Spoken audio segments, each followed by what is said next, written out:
जब आपने डिसीजन लिया था इस एलडीपी प्रोग्राम को अटेंड करने के लिए, आप 50% लोगों से अलग हो चुके थे जो भी साथी इस प्रोग्राम हॉल में अटेंड है।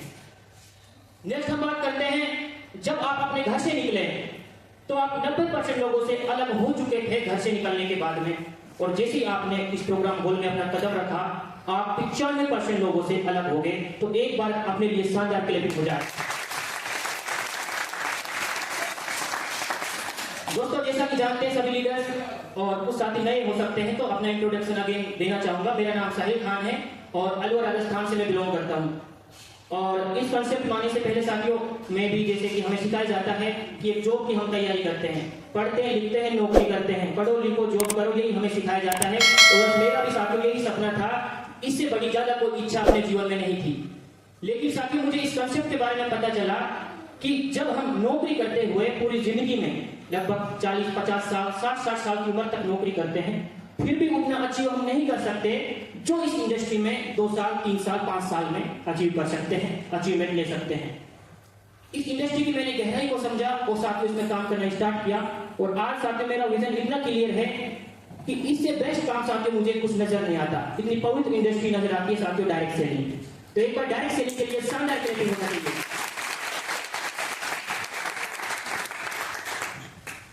साथियों, यहाँ एक ट्रेनिंग पार्ट चलेगा जिसे मैं यहाँ प्रोवाइड कराने की कोशिश करूंगा आपको। जैसा कि आपको पता है, हम किसी भी काम में जाते हैं, मोटिवेट होकर चले जाते हैं, सपनों को लेकर चले जाते हैं, कैसे भी हम चले जाते हैं, लेकिन अगर उसका एजुकेशन हमारे पास नहीं है, शिक्षा हमारे पास नहीं है कि इस काम को हमें करना कैसे है, तो साथियों उस काम में हम ज्यादा लंबे समय तक नहीं टिक सकते। यस या नो? यस। जैसा कि साथियों कहा जाता है, शिक्षा वो शेरनी का दूध है जो जितना पिएगा उतना धाड़ेगा। यस या नो? यस। तो साथियों इस फील्ड में भी जितना हम एजुकेशन लेंगे उतना ही साथियों इस फील्ड में हम टॉप पर जाएंगे। तो साथियों आज का मेरा टॉपिक रहेगा traditional business versus direct selling business. कि ट्रेडिशनल बिजनेस किस तरीके से काम करता है और डायरेक्ट सेलिंग बिजनेस कैसे काम करता है। ट्रेडिशनल से बेस्ट बिजनेस डायरेक्ट सेलिंग क्यों है, क्यों हमें डायरेक्ट सेलिंग करना चाहिए। क्योंकि बहुत सारे साथी हैं जो डायरेक्ट सेलिंग में आ चुके हैं लेकिन अभी भी उनका विजन क्लियर नहीं है। लोगों के कहने से वो नेगेटिव हो जाते हैं। लोगों ने कहा कि ये बिजनेस ऐसा है, जोड़ने का काम है, लोगों के पास जाना पड़ता है, घर घर जाना पड़ता है, और इस तरीके की बातों को सुनकर हम नेगेटिव हो जाते हैं। और इस हॉल में बैठे हुए बहुत सारे लीडर हो सकते हैं जिसके साथ ये प्रोसेस चल रहा होगा। यस या नो? यस। कुछ नेटवर्क मार्केटिंग पर साथियों वीडियोस बनाई जा रही है सोशल मीडिया पे, फेक वीडियोस बनाई जा रही है। उस वीडियोस को देखकर हम नेगेटिव हो जाते हैं। आपने देखा होगा वीडियोस आती रहती है सोशल मीडिया पर, लेकिन रियलिटी क्या है इंडस्ट्री की, आज कुछ यहाँ पार्ट होगा आप सभी के सामने और आप ध्यान से सुनिएगा उस चीज को, आपको वाकई में समझ आएगा कि डायरेक्ट सेलिंग वाकई रियल बिजनेस है, इथिक्स पे काम करने वाला बिजनेस है। तो दोस्तों मैं अपने सेशन की करता हूँ शुरुआत करने से पहले साथियों 2 लाइन बोलना चाहूंगा कि मिल जाएगी मंजिल भटकते भटकते, कि मिल जाएगी मंजिल भटकते भटकते, गुमराह तो वह है जो कभी घर से निकले ही नहीं। तो एक बार शानदार क्लैपिंग हो जाता है।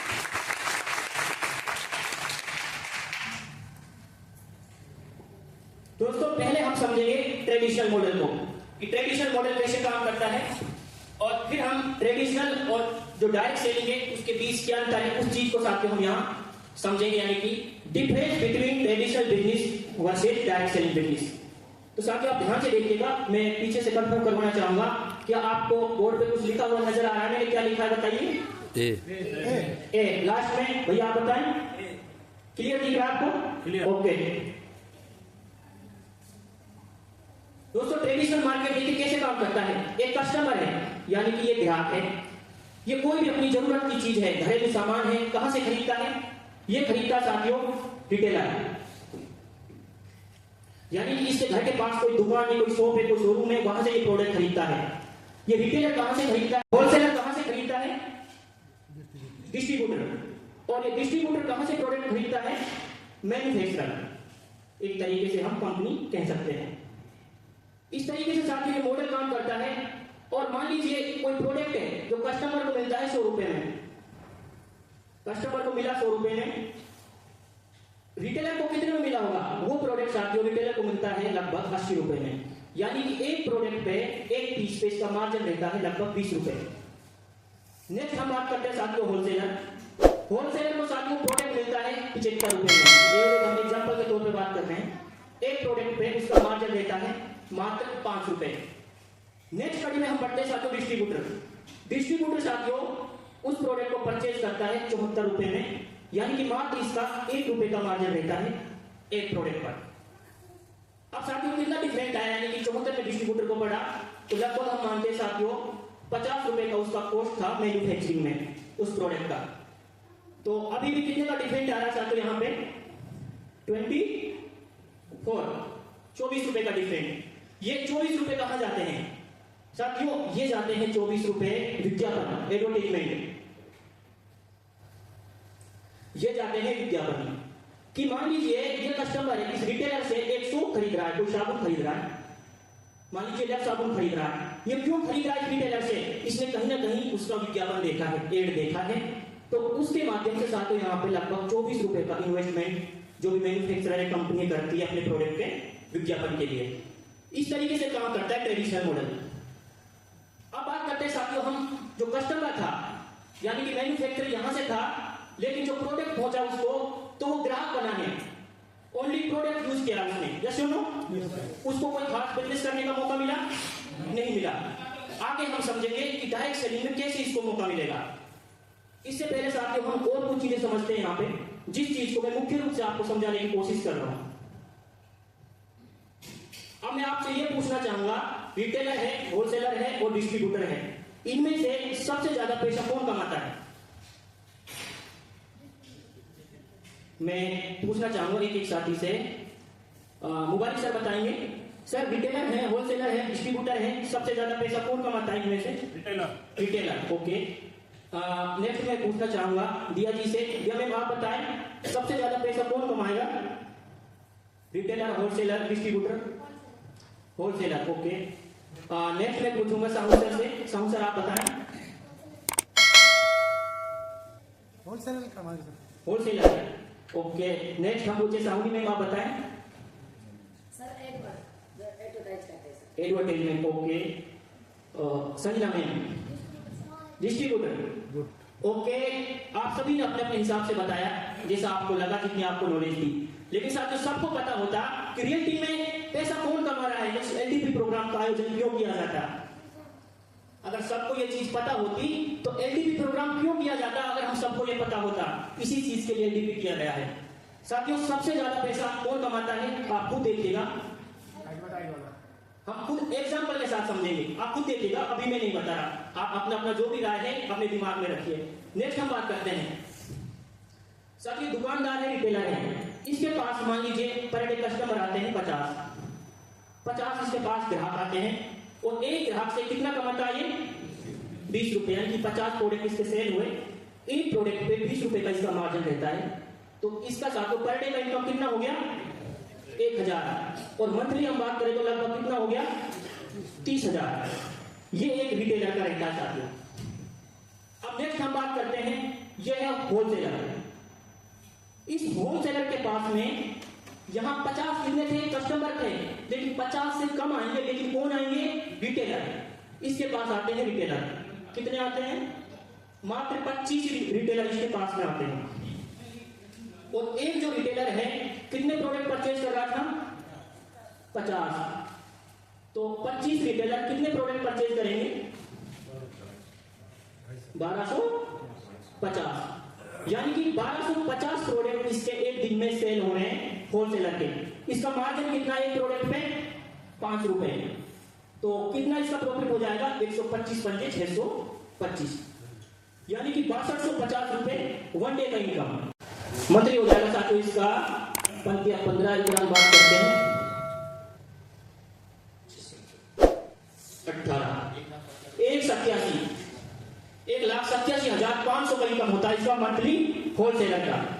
अब इसी कड़ी में हम आगे बढ़ते हैं, यह है अपना डिस्ट्रीब्यूटर। इसका मार्जिन है 1 रुपया एक प्रोडक्ट पर, लेकिन इसके पास साथियों 10 आते हैं कौन होलसेलर, 10 होलसेलर इसके पास पहुंचते हैं। एक होलसेलर कितने प्रोडक्ट परचेज करता है 1250 एक होलसेलर प्रोडक्ट खरीदता है, तो 10 कितने खरीदेंगे 12,500 प्रोडक्ट परचेज करते हैं। मार्जिन कितना है इसका एक प्रोडक्ट पे 1 रुपया, तो एक दिन का इनकम कितना हो गया इसका 12,500। और मंथली लगभग हम बात करेंगे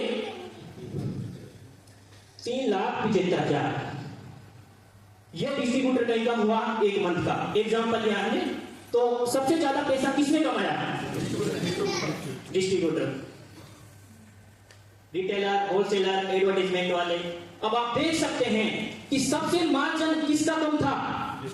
डिस्ट्रीब्यूटर। लेकिन सबसे ज्यादा पैसा कौन छाप रहा है? डिस्ट्रीब्यूटर। कारण इसके नीचे अनेकों होलसेलर हैं, अनेकों इसके नीचे रिटेलर काम कर रहे हैं। तो इस चीज से हमें क्या नॉलेज मिलती है? इस चीज से हमें यह नॉलेज मिलती है कि हमें ओनली रिटेलिंग पे काम नहीं करना है।